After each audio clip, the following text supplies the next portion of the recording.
Hey guys, welcome to another episode of Grad Coach TV, where we demystify the oftentimes confusing world of academic research. My name's Derek, and today I'm going to be speaking with one of our trusted coaches, David Fair.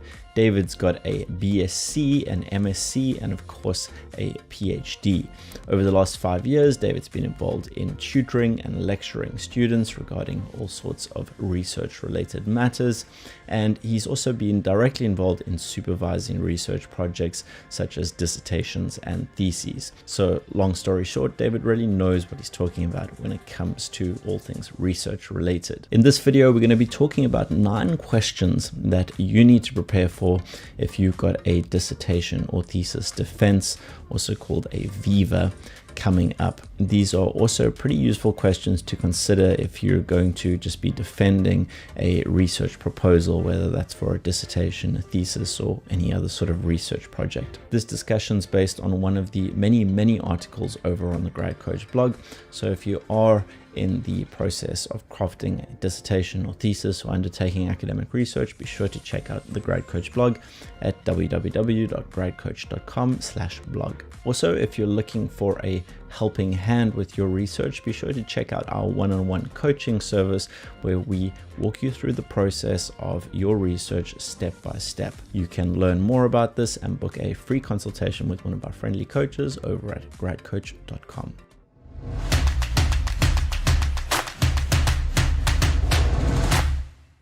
All right, so David, welcome to the Coachcast. It's good to have you here again. Cool, thanks for having me, Derek. I'm really excited to be talking about this. You know, vivas are tense in the best of times, and obviously no viva is the same or defense is the same, but I think it's useful to have some questions on this. So looking forward to it. Awesome, so let's jump into question number 1.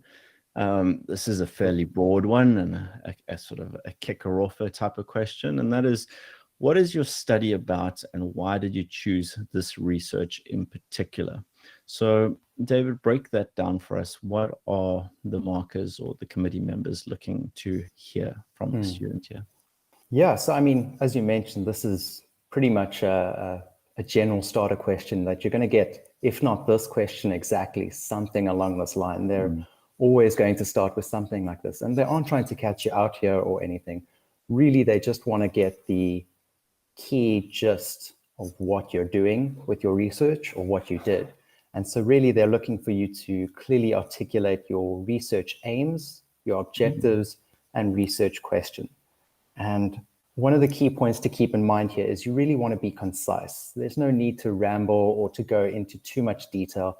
I know it's pretty difficult at this point. You want to just dive right in during the defense, but really you will get the chance to do that later. But this is really to show that you can identify those aims, objectives, and research questions, and also secondly, to justify them so that you can make it clear to your audience or to the panel why it was important that you did this research. And in doing this, it's important to make sure the gap comes across, why it's important to fill that gap.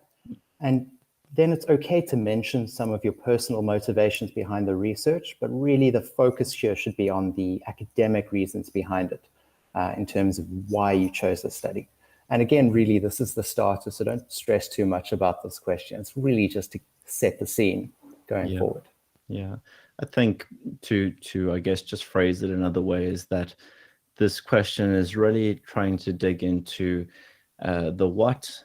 In other words, what are you researching, and the why. In other words, why did you choose to research this? And as you say, that why can be not purely an academic motivation. You can also mention your personal motivations, but certainly you do want to be able to very concisely articulate why this research is important, what literature gap it emerged from, and you know what the justification is. So yeah, number 1 is the what and the why. And as you said, you don't need to go too deep here. I think it's important to be concise and present an overview. You don't want to bore them with a 15-minute answer to the first question. Use up all your time. But be concise, and obviously if they're looking for a greater level of depth, then you can always unpack it further. But make sure that you go in very, very competent in terms of being able to answer the what and the why. Cool. So on to question number 2. And that question is, how did your research questions evolve during the research process? So this is an interesting one. David, tell us a little bit about what to expect here. Yeah, so this is one that they're likely to ask, or at least ask something similar about this. And that's because, any panel's aware that what you propose to do isn't necessarily what you ended up doing.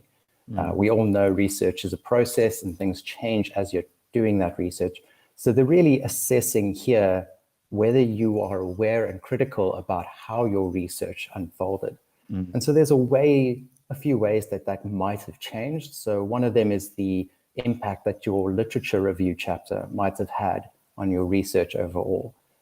So you might clarify how your aims changed based on the literature. For example, if your literature review identified a contentious issue in the literature, maybe you shifted your aim a bit to target that issue or that conflict in the literature and to really explore that. And so that's one example. You might also mention how your methods shifted following something like your initial data collection. So if you did a pilot and you identified that some of your factors weren't as helpful and other ones were proving worth, then this is where you could also mention this. And then, as we all know, every research project changes slightly as it goes. So if your study expanded or changed following your initial findings, then it's important to mention that here as well. So for instance, if you're doing something like a qualitative study exploring leadership roles, and at your company or the organization you're looking in, you identify something like uncertainty in the leadership channels, and then you shifted your research to explore that further. Here, they're really looking for that kind of story where you're telling what your initial ideas were and how it shifted in response to what happened in your research. Right. And a good defense will describe this research journey, and it will convey both that you responded and adjusted as need be, and it will convey criticality, that when you were collecting data, you looked at your data and shifted accordingly. Yeah. It's also worth mentioning not every project completely changes. Some do, most do. But if yours didn't, it's not a problem. You then need to just clarify why your research question didn't change. And in this case, you can say, the literature review supported our initial ideas, and our methodology was sound throughout. This is how we checked to make certain. And so really, it's just about making that come across, how your research changed. And again, this is a little bit more detailed than the previous question. This you can get a bit more into the weeds, if you would. Right. And I think it's important to emphasize that, as you said, research is a journey, or at least good research is, and it is responsive. We go into a dissertation or thesis or any research project with our grand ideas of how it's going to turn out and what we're going to focus on, but it's quite natural that you sink your teeth into the literature review and you realize this question that I was originally anticipating to answer, that's already been partly answered, or maybe I was asking the wrong question, or there's many things that as you work your way through the research journey, it's quite likely that you're going to shift focus. As you said, it's fine if you don't. If the literature supports your original intention, then that's completely fine. But it's important, I guess, to be comfortable with the fact that your research has shifted direction, not to try hide that, because it's not a weakness, not at all. If anything, it's a strength that shows that you responded to what you saw along the way.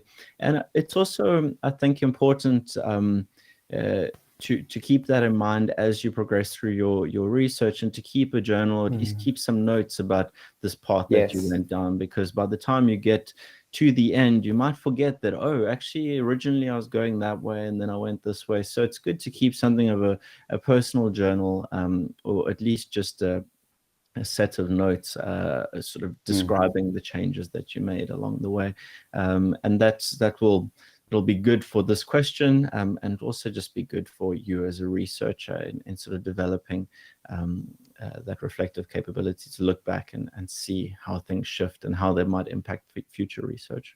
Yeah, so I mean, also just to give an example of this, a personal example, in my PhD, I was working on an experimental project, and we actually completely changed the methodology of data collection because we found a cheaper, more effective, more data-rich method. Right. And so we actually shifted to a new methodology, and that actually enabled us to answer an entire new question with our research as a result. And so in that case, when I spoke about this issue, we went through the idea that this was the initial process, and then we changed to a different methodology and how that opened up new questions that we could ask and answer.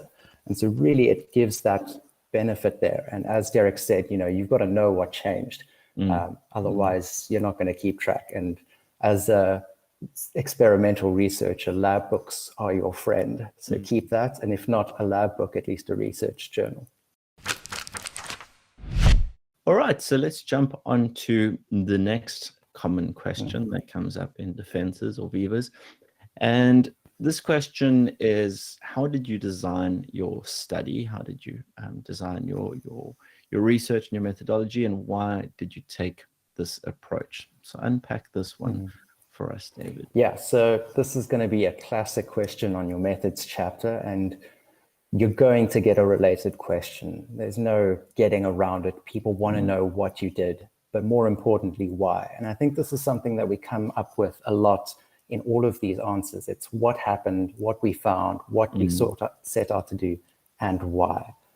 So you really want a clear articulation of your research design. You want to make it clear what you're doing, why you did it, and how.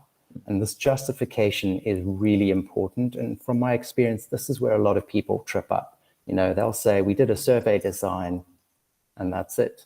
But you've got to say we did a survey design because it was fit within our time horizon for the research. It allowed us to collect ample data in a short amount of time and facilitated data analysis.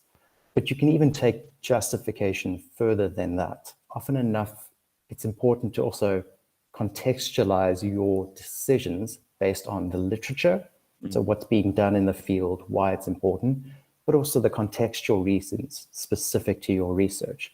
So for instance, if you're doing an initial study on education techniques in, let's say, Zimbabwe, then you might know that there's no research done on this before. And so in that regard, it might be worth doing an exploratory study, and that's the justification there. So that context is super important.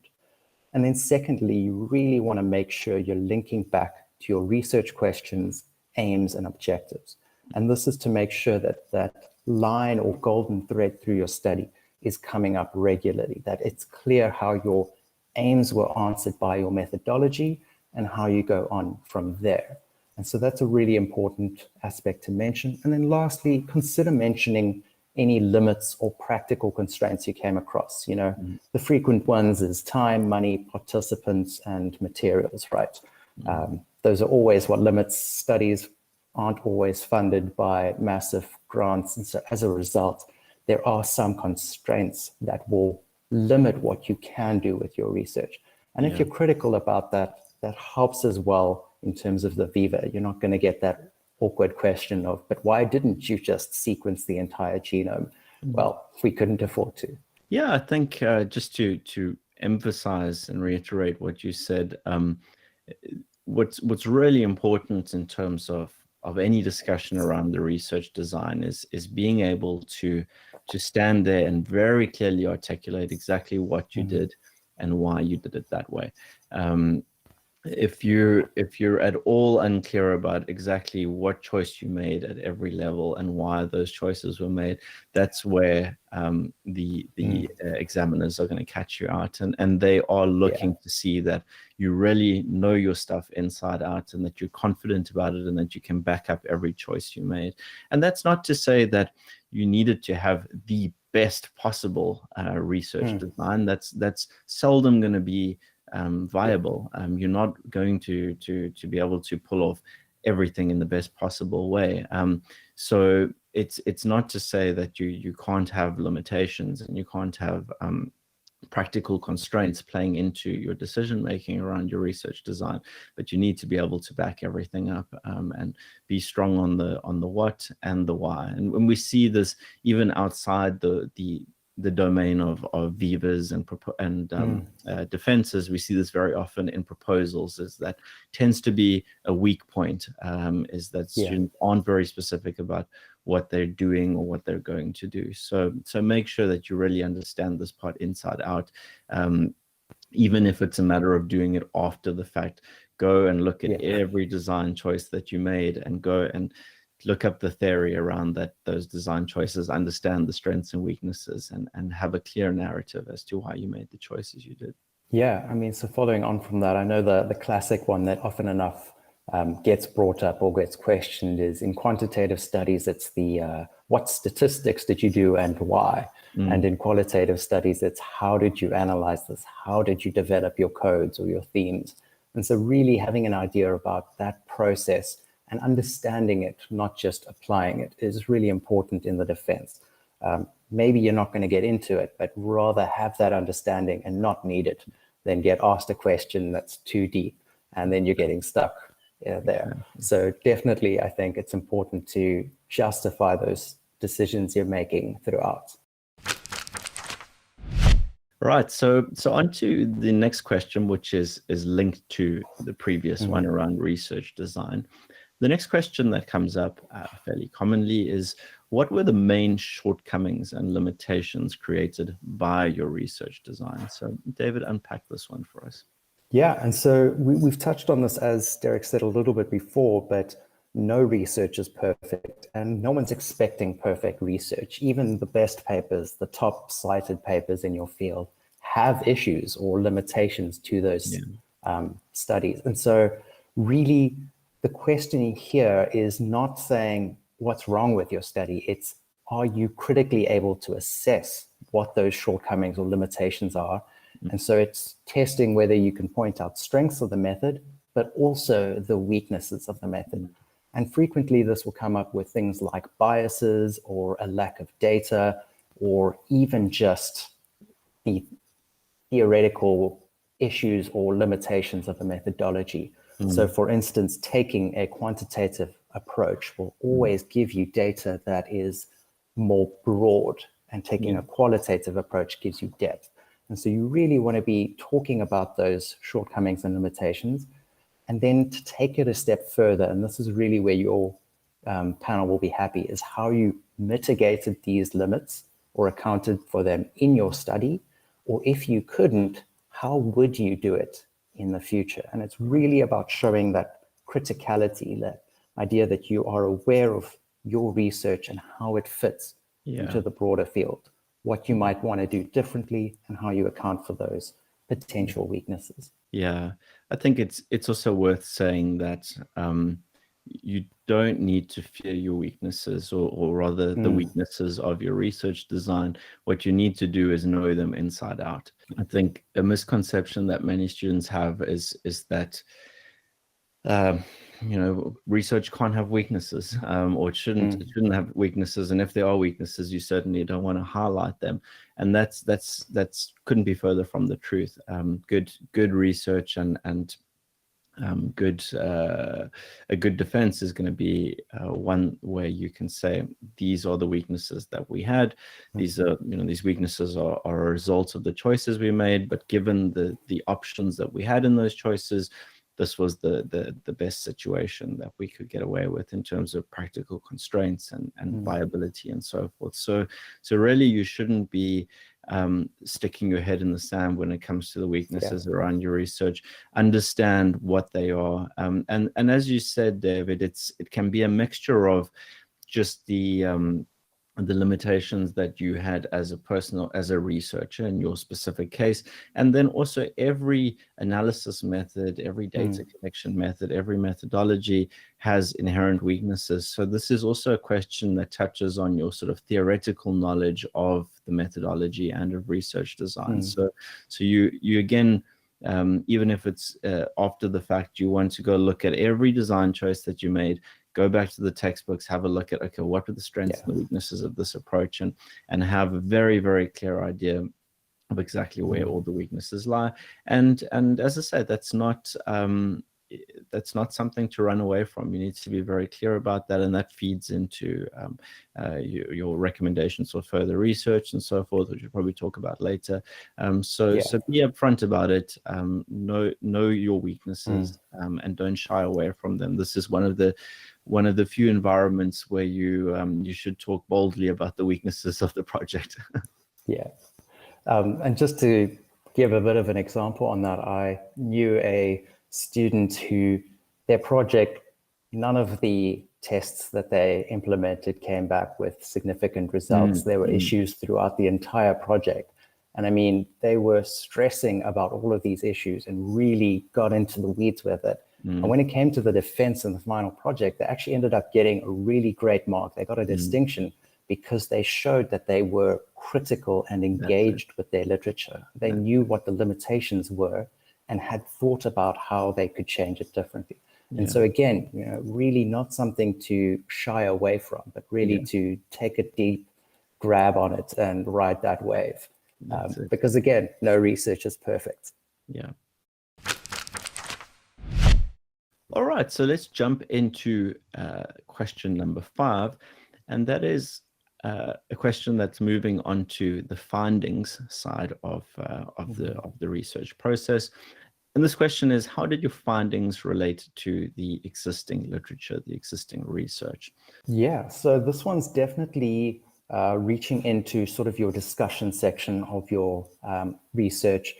And what they're really checking is that you can put your results and your findings into context with what's come before. And you know what it's going to be like. Someone on your panel is going to be in the field, know about the research. And so they'll know when you're putting things into context correctly or not.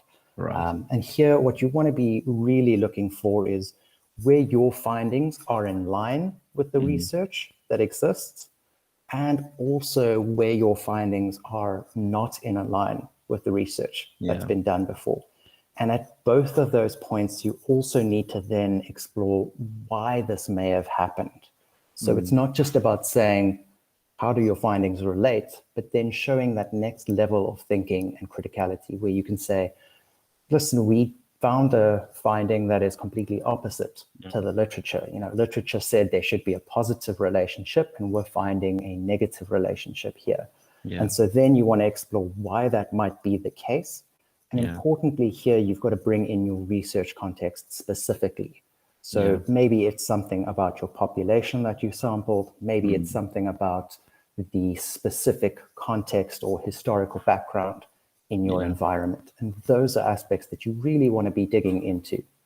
Similarly, though, also for where you're matching the literature, it's not just enough to say, oh, we found the same thing as the literature and leave it at that. You want to be engaging with how you relate to that. And so you would be making it clear that it's supporting the literature and why you think that this is the case in the broader field as well. Again, they're always looking for that criticality. I want to show, and you want to show them that you know what you're talking about and that you've engaged with this literature. Right. And I think it's worth emphasizing that it's okay. It's okay that your results, your findings are at odds with some of the literature. Again, just like methodological weaknesses, you don't need to hide away from these. You don't need to shy away or downplay them. New questions are born from these contrasts, and chances are, if you're undertaking the research, you are going to have some findings that are a disagreement, because that's probably why you undertook the research, because you thought that, okay, well, things might be a little bit different in this context. So don't shy away from them. I think some of the best analysis and discussion comes out through those those questions of why is this different from the existing findings? How are these contextual factors different? Is there a trend between the stuff that aligns and the stuff that misaligns? What are the insights that we can draw from this? So definitely don't shy away from them, and spend some time discussing the ideas you have around why things might be different and why they might be the same. Just to catch on to that, make sure you're citing the relevant literature as well. We talk about this as well, but you want to be making sure your findings are related to more recent work. Because one of the biggest issues that you can run into here is saying, listen, my findings don't match up with the literature, and you're talking about traditional or seminal papers where more recent current research has already identified that there is this change. So just make sure you're aligning with both the seminal research, but also current research as well, just to make sure that you're, up to date with your discussion here. All right, so then on to the next question, which again relates to findings. The previous question was specifically looking at the findings in relationship to the existing literature. And this question is looking at the findings in relation to the research questions. So the question that will be asked will be something along the lines of, what were your key findings in relation to the research questions? So David, what can we expect here? Yeah, so this question actually comes up quite frequently, and really what they're looking to explore here is, were you able to answer your research questions and aims? So we talk about how that research journey can get a little windy and you can take some sidetracks, and really the focus here is, were you able to answer what you set out to answer? And so really the best advice I can have for this is to really go straight back to your research questions and aims, take a look at them and make sure you have an answer for all of them. And it's worth noting you might not have a perfect answer for all of them, and in some cases you might not even have been able to answer them. And again, this is where we add in that why factor. So if you found that you have an answer for the question, explicitly state it here. And if you found that you couldn't answer it, or that you kind of answered it, but you weren't able to get a definitive answer, then you need to say why that might be the case and how you might address that in future research. It's really about going right back to the focus points. And they're also testing your ability to just pull out the key results, the main findings. And so here, it's important to avoid the interesting sidetracks, because they're specifically asking about your research questions. There'll be another question likely later of, was there anything unexpected, or did you find anything interesting? And that's where those sidetracks can come in. But for this question, it's all about sticking to that golden thread of, this was my aim, this is the research question, and this is the answer. I think this question is such a certainty in terms of will it come up or won't it come up, because you're essentially asking what were the findings of your research relative to what you were looking to find. So I think given that it's such a certainty, in some way, shape or form, it might come in a slightly different wrapping. It's really important for you to have an answer sort of preloaded and well polished and ready to go. And I'd say, we're specifically talking about the findings in relation to the research questions, but you could do the same thing and prepare an answer for relation to the research objectives, in relation to the research aims. So always think about the golden thread of aims, objectives, questions, and you can be so certain that some version of this question is going to come up that you can kind of have a canned answer for that really touches on it. Okay, so this was question number 1, these were my findings. This was question number 2, these were my findings. So you can really, there's no reason not to have a well-polished answer for this, because this is really the heart of your research. So expect it, expect it. No need to expect the unexpected. Be ready for it, because it's going to come in some way, shape or form. Cool. So then on to the next question that that does sometimes catch students off guard. And that question is, were there any findings that surprised you? So tell us a little bit more about this one. Yeah, I mean, this is going to be the one that's often enough is the thing that keeps you awake at night while preparing for your defense. It's that finding where the literature said one thing, you hypothesized one thing, and then you found the complete opposite. And really, this is where they're asking about that. So you really want to dig into, did you have any unexpected results relating to those research questions, hypotheses, or aims? And you want to discuss them here, discuss what your initial expectations were, what the results were, and then maybe talk about why that might be the case. Yeah. And again, you might not have 100% answer for this, but it's important to think about it before the defense so that you have that at least thinking preloaded or canned, as Derek puts it. Secondly, there might be some unexpected or unplanned results as well. And this is where you kind of go into those sidetracks that you did. There might be aspects that you didn't set out to directly test, but in your data collection came up and were ideas that you explored. And so again, here you can bring those up and discuss them and why they were interesting to you.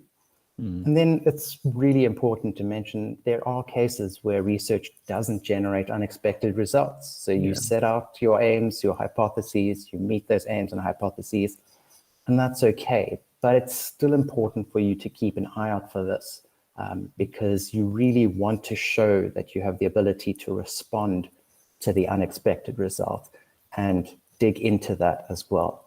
If you didn't find any unexpected results, you can talk about that, unexpectedly or surprisingly, you didn't find anything that surprised you. And so that suggests that maybe the technique or the methodology is super sound, but it's missing potential variability in the data that exists.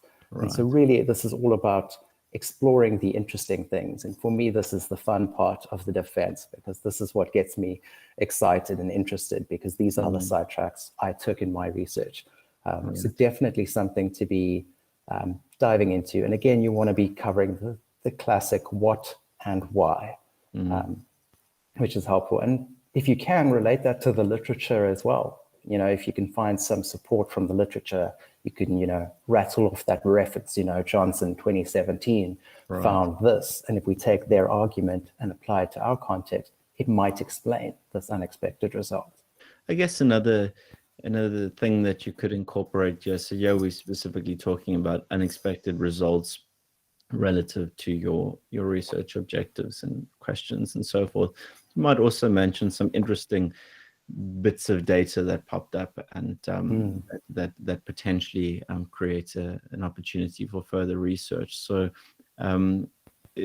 all the other questions we've spoken about so far have been very pointed and very focused on your findings and everything in relation to research questions, objectives, aims. And I think this question also sort of opens up the door a little bit just to say, well, here were some other interesting things we found. They weren't necessarily what we were looking for. They don't necessarily, they're not at odds with what we were expecting, but they were just interesting things we saw in the data set. And I think that just also shows your ability to keep your eyes open and not get tunnel vision while you're staring at the data set. Yeah, I mean, one of the classic ones that comes up here is just simply demographic information as well. You were surprised by the lack of representation or the high quality representation in your sample, or it might be related to response rates or data collection techniques. I know from experimental work, there's some cases where the experiment just doesn't go as anticipated. And that's something to really dig into here as well. All right, so on to the next question. And this one's a juicy one. And the next question is, what biases may exist in your research? And boy, are there a lot of biases that can creep into research. So, David, unpack this one for us. I mean, the clear one is, we also mentioned before that every study has problems or limitations. Every study has a bias of some sort. And really what they're testing here is that you can look at your research objectively, that you can actually identify where there might be potential biases that are skewing how you interpret your research. And this potential bias can come in, as Derek said, in a crazy amount of ways. So you might not get all of the biases, but it's worth keeping in mind where they might come in. And so you might have biases in your data set. So we mentioned that before. You might have overrepresentation of a specific demographic group. It might be in your methodology. So maybe in taking a interview process, you've missed out on some other aspects, or by taking a quantitative approach, you've missed out on that detailed, rich data. There could also be biases in your interpretation as well. This is particularly important when we think about qualitative research, where researcher subjectivity comes into play. And then finally, the bias of you yourself as the researcher. Unfortunately, that will always introduce biases, and it's important to just critically think about that. As a researcher, we need to know that how we think about a situation or a research question isn't necessarily all the ways to look at the research question. And so it's important to be checking in with that as well.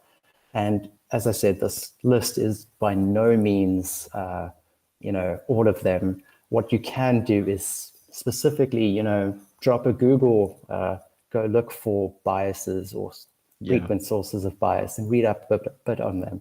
Because having this answer in place, you can expect it, or something along that lines will really show your panel that you're being critical about your research. And so really, as with all studies and as with limitations, all studies will have some form of bias. And one of the things you can do here is also talk about how you might have managed, mitigated, or accounted for them.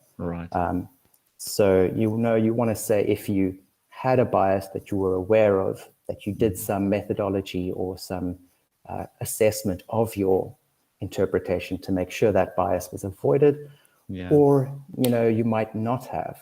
And then you can say future studies should account for this because it's likely to come up.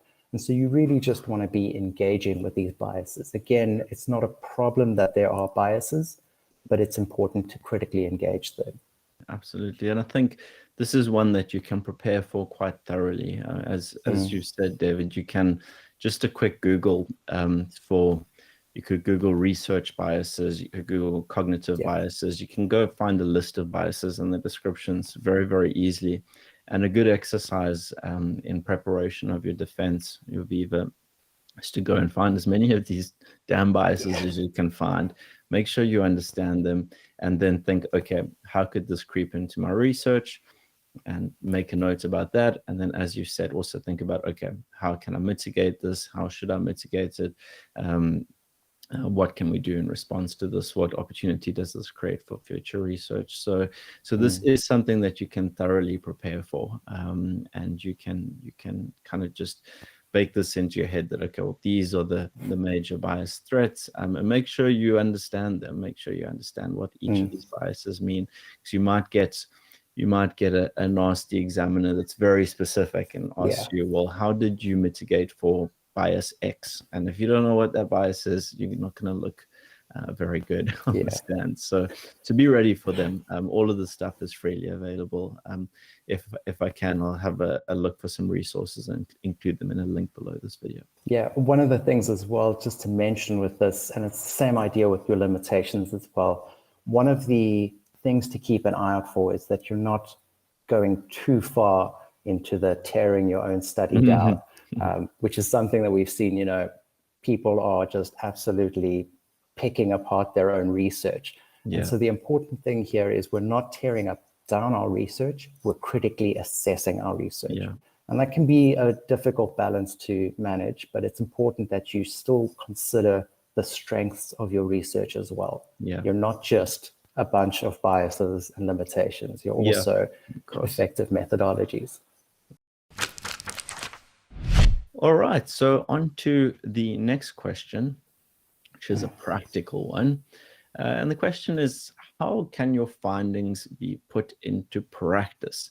So this is an important one because we're not just doing research for the sake of research. This question is really about, what does this mean for the world? So David, unpack this for us. Yeah, I think this is one that you can also definitely expect to get some form of the question. There'll always be, what does your question mean or your results mean for the literature? But this is really the key one. And this is why you probably set out to do the research. You didn't just jump into it because you had to get the degree, though that may be the case in some cases, but really you want to be putting into practice your research. So you want say what your findings mean for the average Joe or for someone not in the research field. And this will differ quite substantially by fields. Mathematics applications are going to be very different to, a marketing study, for instance. Yeah. But really, the best advice I can give here is to look back at your initial justification for the research. So you would have had to, in your introduction and when you were designing your topic, set up some justification for the importance of this research and what it means to people. And so you can use that to help give you some scope on how to apply this. Right. And a second bit of advice I can give here is just context is key. So you really need to think about what this means for the people on the ground or the industry in the ground. So for instance, for a marketing project, you need to figure out what your key actionable strategies are that your company or the organization can put in place to use your research to improve things, or to minimize losses.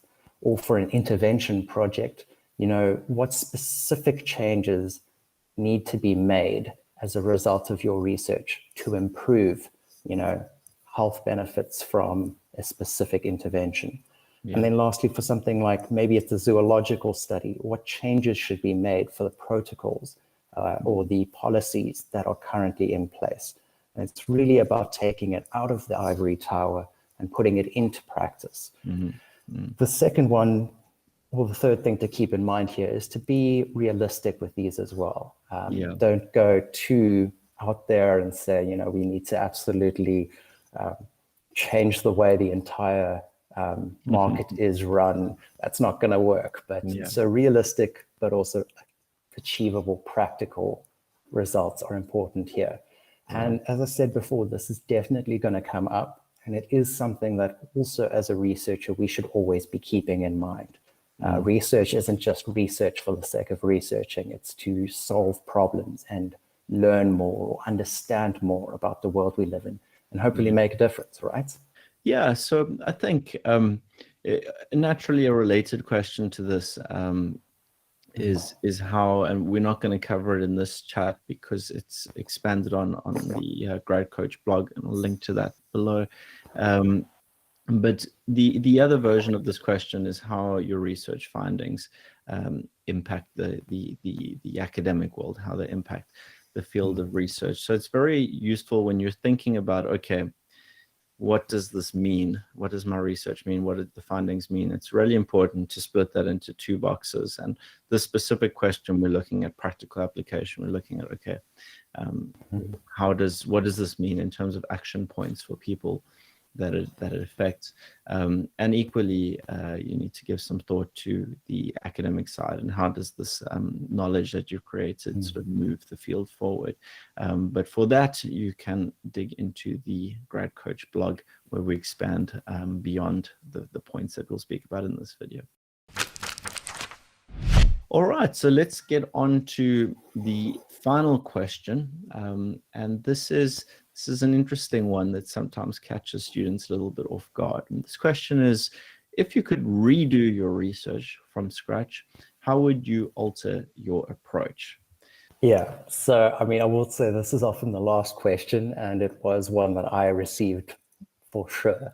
And really, the important thing here is it's testing, can you critically assess your research and learn from it? You've now had the opportunity to do this research. And they're really asking you now, what have you learned and what would you do differently to improve your results or to explore what needs to be done? And so some key ones to consider is how you would minimize the limitations that you identified in your research. Maybe how you might shift or tighten your topic or design. for instance, now that you've used the methodology, you might decide, actually, I should have leaned heavier into the qualitative side of my mixed method approach because I got such rich data there, but I missed out on a bunch. You also could mention if you would consider using a different approach. Maybe you took a quantitative approach and the data you collected was interesting, but maybe future research could look into that qualitative. Maybe it's even something as simple as upping your sample size or, increasing your replication in an experimental project. So a good answer here will show you that you've engaged with your research, that you've actually learned and grown from it and can apply that knowledge back to your project. And I mean, it's human nature to look back and say, what would I do differently, or what ifs? And so this is your chance to actually dig into that. And it's a really cool question to think about as well, because it leads you to thinking about what you could do next if you want to continue research, or just give advice to others engaging in research as well. We always mention that research is about standing on the shoulders of giants. And this is one of those situations where we can learn from our past and use that to propel us higher up. And this question also sort of bleeds into a related question, which is sort of, what does this mean for future research? How do your findings, how does your study contribute, and how can other people build on that? So this is an important one to think about. And again, obviously, by answering this question, you're going to be touching on some of the limitations and the weaknesses of your research. So don't be fearful of that. Again, don't be scared to say, well, actually, in hindsight, we could have done this differently. It would have been better. So don't be fearful of that, because it all lays a foundation for future research, and also just shows that you, as the researcher, you've grown through this process and you've learned things. You kind of, this question is sort of reflecting on your learning process as well. So don't be shy, I guess, is the main point. All right, so that pretty much wraps up these 9 questions that you can expect to find in some way, shape, or form in a dissertation or thesis defense or viva. Naturally, this is not a comprehensive list. This is not the be-all and end-all. As I mentioned on the Grad Coach blog, we've got a more comprehensive list, so you can click the link below this video to check that out. But if you thoroughly think through these questions, you should be in a pretty sound space. You should have thought quite critically about the research that you've undertaken. And as we've said so many times, for every point that we've discussed here, and for every response you're going to make, think not just about the what, but the why. You need to have justification for absolutely everything that you put forward. So thank you once again, David. Thank you for your time. It's been fantastic having you here. I have no doubt that this has shone some light on some concerning questions for many students. So thanks for your time. All right, so that pretty much wraps up this episode of Grad Coach TV. Remember, if you are looking for more information related to dissertations, theses, the research process in general, be sure to check out the Grad Coach blog over at gradcoach.com/blog. Also, if you're looking for one-on-one help with your dissertation, thesis, or research project, be sure to check out our private coaching service where we help you one-on-one through every step of the research process. You can learn more about that and book a free consultation over at gradcoach.com. So that's all for today. Until next time, good luck.